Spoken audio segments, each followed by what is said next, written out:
नमस्कार दोस्तों, मेरा नाम है एडवोकेट त्रिभुवन कौशिक और आप लोग देख रहे हैं मेरा वीडियो ब्लॉग। दोस्तों, आज के वीडियो ब्लॉग में हम लोग डिस्कशन करेंगे जो रेप का ऑफेंस है, इस पे क्या पति को इम्यूनिटी है लीगली, और अगर इम्यूनिटी है तो किस तरह के वेरियस कोर्ट्स के जजमेंट आ रहे हैं। इंडियन पीनल कोड जो 1860 का कोड है, साथ ही साथ भारतीय न्याय संहिता सेकंड 2023, उसमें जो है इससे रिलेटेड क्या प्रोविज़न है। सुप्रीम कोर्ट के सामने भी काफ़ी सारी जो है याचिकाएं पड़ी हुई हैं मैरिटल रेप से रिलेटेड। इस पे हम लोग एक हॉलिस्टिक जो है एक वीडियो बनाने की कोशिश करते हैं। दोस्तों, अगर आप लोग मुझे YouTube पर देख रहे हैं तो काइंडली इस चैनल को सब्सक्राइब कर लीजिएगा। मैं ऐसे वीडियो ब्लॉग्स बनाते रहता हूं। और अगर आप फेसबुक या किसी और प्लेटफॉर्म पे इस वीडियो को देख रहे हैं तो मेरे पेज को लाइक करें और मुझे फॉलो करें। आइए वीडियो ब्लॉग शुरू करते हैं। देखिए दोस्तों, ऐसा है, रेप अपने आप में एक हीनियस ऑफेंस है। ऐसा जो है ना कि सिर्फ कोड में लिखा हुआ है, मोरालिटी के बेसिस पे भी that's also a heinous offence, it's a crime against society. हमारे जो कोड्स हैं, पीनल कोड्स, उसमें इसको जो है डेटरेंट ऑफेंस माना है। यहाँ तक कि जो सेक्सुअल ऑफेंसेस में जो ऑफेंडर्स होते हैं सेक्सुअल ऑफेंसेस को, उनको रेमिशन यानी कि सज़ा के बाद भी उनको जो है किसी तरह की रियायत भी नहीं मिलती है। तो नशल में हम ये समझ सकते हैं कि ये जो सेक्सुअल ऑफेंसेस हैं, इसको जो है डेटरेंट सरकारों ने बना के रखा, और ये एक डेटरेंट ऑफेंस है। और किसी महिला के साथ उसकी जो है इज्जत को तार-तार करना अपने आप में एक मोरालिटी के बेसिस पर भी एक अच्छा उदाहरण नहीं है। और जो लोग ऐसे ऑफेंसेस करते हैं, सरकार चाहती है कि वो लोग जेल टर्म करें, और इसके लिए जो है स्ट्रिक्ट जो है आप बात करें दंडिक प्रावधान है हमारे देश में। देखिए, अब समझते हैं जो रेप की जो डेफिनेशन है उसमें क्या हस्बैंड की जब आप बात करते हैं या मैरिटल रेप की जब आप बात करते हैं तो इसको किस हिसाब से हम लोग जो है हमें इसको समझना चाहिए। देखिए, जो इंडियन पीनल कोड है 1860 का, उसमें जो सेक्सुअल ऑफेंस में अगर आप रेप की बात करें तो जो हस्बैंड को जो सेक्शन 375 की डेफिनेशन है उसमें एक एक्सेप्शन 2 के तहत रखा गया। उसमें कहा गया कि अगर कोई व्यक्ति जिसकी बीवी की उम्र 18 साल से ज़्यादा है, उसके साथ अगर वो सेक्सुअल इंटरकोर्स कर रहा है तो उसको रेप की श्रेणी में नहीं माना जाएगा। ये इंडियन पीनल कोड में भी जनरल एक्सेप्शंस में है, एक्सेप्शन नंबर 2 में। लेकिन मैरिटल रेप की बात गाहे बगाहे जो है चलती रहती है, और there is a section of society जो चाहता है कि मैरिटल रेप को भी रेप की श्रेणी में रखकर सख्त से सख्त सजा दी जाए। लेकिन जहाँ तक विधायिका का सवाल है, मैं बात कर रहा हूँ इंडियन पीनल कोड की दफ़ा 375 की जो डेफिनेशन है उसकी एक्सप्लेनेशन 2 के हिसाब से हस्बैंड के अपनी वाइफ के साथ जो कि 18 ईयर्स एंड अबव है, उसके साथ जो इंटरकोर्स कर रहा है उसको रेप की श्रेणी में कोर्ट ने विधायिका ने उसको नहीं माना है, उसको एक्सेप्शंस की श्रेणी में उसमें रखा। लेकिन साथ ही साथ विधायिका को ये पता था कि ऐसी सिचुएशन आ सकती है जहाँ पे उनको डील करना पड़ेगा कोर्ट्स को, और जो पुलिसिया जो हमारे यहाँ तंत्र है कि किस हिसाब से ऐसे ऑफेंसेस को देखा जाए।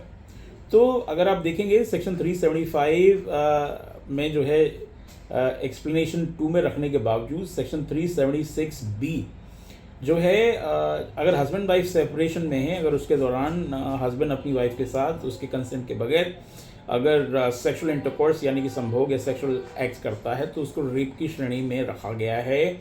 लेकिन उसमें जो पनिशमेंट है वो इतनी सीवियर नहीं है, उसमें अप टू 2 ईयर्स तक की जो है दंडिक प्रावधान उसमें किए गए थे, यानी कि पीनल प्रोविजंस किए गए थे। अब बात करते हैं जो नया कानून आया है, जो है भारतीय न्याय संहिता सेकंड 2023। अब भारतीय न्याय संहिता जो है इसका सेक्शन 63 बात करता है रेप की डेफिनेशन के बारे में। तो अगर आप देखेंगे इसको तो जेनेरिकली इसको सिर्फ कॉपी पेस्ट किया गया है इंडियन पीनल कोड से, ये उसी तरीके से इसमें है। और इसमें जो है एक्सप्लेनेशन 2 को भी उसी हिसाब से रखा गया है कि when it comes to husband wife के रिलेशनशिप में, उसमें any sexual act or intercourse by a man who is doing it to his wife, who's this wife is 18 years and above, उसको रेप की श्रेणी में नहीं माना है। लेकिन जैसा कि इंडियन पीनल कोड में प्रावधान था, सिमिलरली सेक्शन 67, ये जो भारतीय न्याय संहिता सेकंड 2023 है, उसमें जो है अगर हस्बैंड वाइफ अगर सेपरेट रह रहे हैं और ये सेपरेशन किसी भी कारण से हो सकता है, इसमें सिर्फ लीगल सेपरेशन की बात नहीं है, तो अगर हस्बैंड सेक्सुअल इंटरकोर्स करता है अपनी वाइफ के साथ उसके कंसेंट के बगैर, अगर वो सेपरेशन में है, तो इसको रेप की श्रेणी में माना है। और इसमें पिछली बार से थोड़े से स्ट्रिक्ट जो है प्रावधान किए गए हैं, अप टू 7 years तक का इसमें प्रावधान है। तो अगर आप बात करें तो इंडियन पीनल कोड वर्सेस भारतीय न्याय संहिता में इसको बैलेंस करने की बात की गई है। ये भी बात सही है कि सुप्रीम कोर्ट के सामने काफ़ी याचिकाएं पड़ी हुई हैं जो कि बात कर रही हैं कि मैरिटल रेप को जो है क्रिमिनलाइज किया जाना चाहिए। तो इस बात का जवाब ये है कि मैरिटल रेप ऑलरेडी क्रिमिनलाइज्ड है। इसमें सेपरेशन शब्द का इस्तेमाल किया है लेजिस्लेचर ने। सेपरेशन का मतलब है कि या तो आप में कोई अनबन है जिसकी वजह से आप एक दूसरे से अलग रह रहे हैं, या आपका सेपरेशन लीगल सेपरेशन है।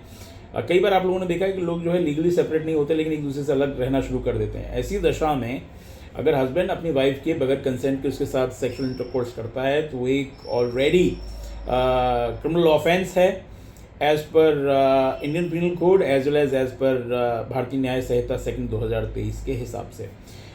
मैं इस कॉन्वर्सेशन को थोड़ा और फर्दर लेके जाना चाहूँगा। अभी आपने देखा होगा कोर्ट्स के इस पर मिक्स्ड रिव्यूज़ हैं, लेकिन हाल फिलहाल में अभी एक जजमेंट आया है जो आया है गुजरात हाई कोर्ट से, और उसमें जो है जो कोर्ट का ऑब्जर्वेशन ये है that rape is a rape and if it's a rape even done by the husband on spouse, this is considered to be a rape as well। इसमें जो एक्सप्लेनेशन 2 है सेक्शन 375 का, क्योंकि अभी हाल फिलहाल में कोर्ट्स में इंडियन पीनल कोड के हिसाब से ही ट्रायल्स चल रहे हैं या फिर अपील्स में सुनवाई हो रही है।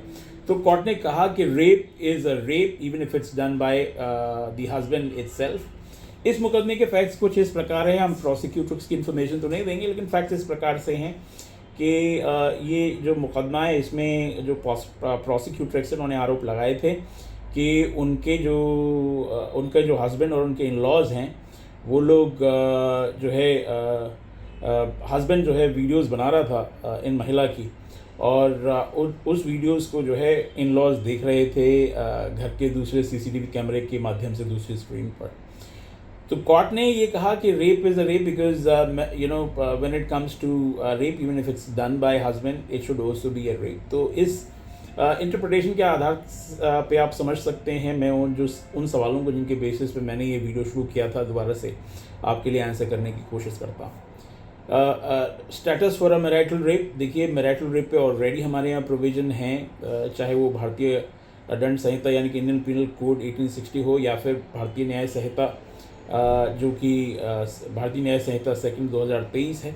दोनों में प्रोविज़न किया गया है अगर हस्बैंड वाइफ सेपरेशन में है तो हस्बैंड अगर अपनी बीवी की बगैर कंसेंट के उनके साथ अगर संभोग करता है तो ये रेप की श्रेणी में आएगा। तो ये जो मैरिटल रेप वाला जो ऑब्जर्वेशन है, शायद या मैरिटल रेप से रिलेटेड जो एक मोमेंट चल रहा है, उसका जवाब ये है कि ऑलरेडी मैरिटल रेप एक ऑफेंस है जिसको इंडियन पीनल कोड और भारतीय न्याय संहिता 2023 में अंकित किया गया है।